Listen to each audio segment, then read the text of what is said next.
Philosophy 210, question 2. Compare Hobbes and Locke's respective accounts of the state of nature, and why is Locke's characterization different than Hobbes?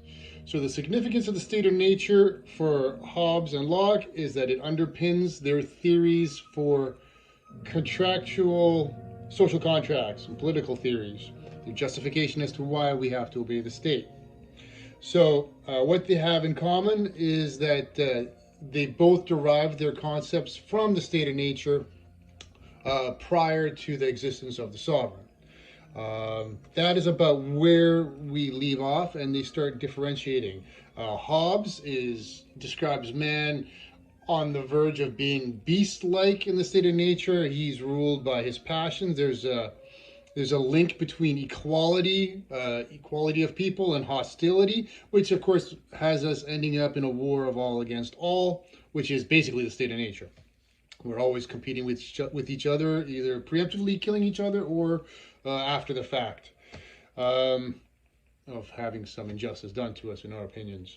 Locke, on the other hand, sees us as reasonable people, and that we will come to the natural conclusions due to property that God owns our lives, and therefore we don't have a right to take them or other people's, and through a process of reasoning and rationale, we will come to the conclusion that we can all work together.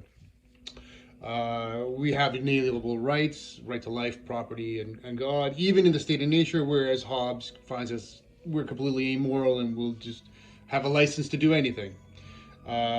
So for Hobbes, the state of nature is very negative, and for Locke, it's pretty positive, but it's not good enough, and that's why we need a sovereign to protect our property rights of life and liberty, because some people may not agree with it.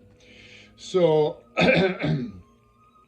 yeah, so Locke has the state of natural law underpinned by property, whereas Hobbes sees as natural law there is nothing underpinning it.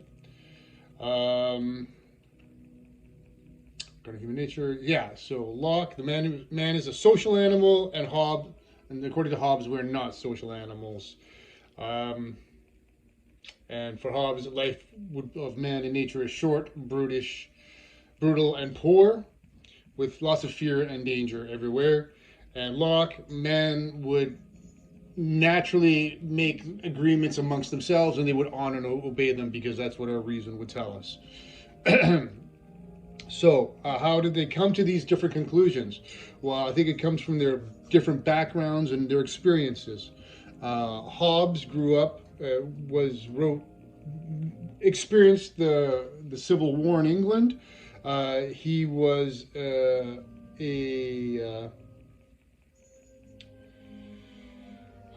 social content, different education. Hobbes was a known English philosopher, and Locke was a doctor.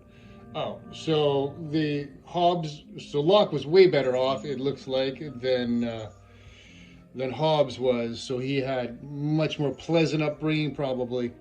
As well, Locke didn't experience the state of war and the absence of government, or the dissolution of his government. So I think that would be the main reasons that they have such differing views, but come from the same perspective on man's state of nature. Thank you.